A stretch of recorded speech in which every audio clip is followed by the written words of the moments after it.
نورولي خلا په دې وټه تاولو دا څه دې په خلکو وټه تاولو چې اوس څه علاج ورته وشه څه دوایي ورته وشه چې د خلکو نه مسار خلور شي.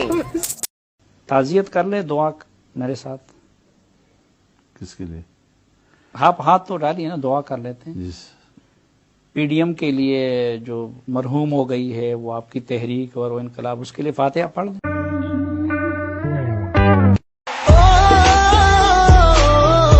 سبابا میلو په تکه توره تیاره کې دا ټیم جاړي وولې چې وټونه وی بیللي او بل ته د الله خیر کې. کپتان خو یاره والله هغه باندې سړي پیژنې یار چې کوم ځای نه شروع کوم او کوم ځای نه پې ختم کوم. من یو څه پورې امریکا پوهې نه چرته مکه ولم کې رکیبا چې یک مکل کې تنگ پرندګي رکیبا تا به د ورځو لیونتوب وي زه خو یم لیونی څنګه په دې متن دا منتري ما غشته دي څه نه وته مشه وړ دې چاله ورو وړ دې چاله ورو و عمران خان کله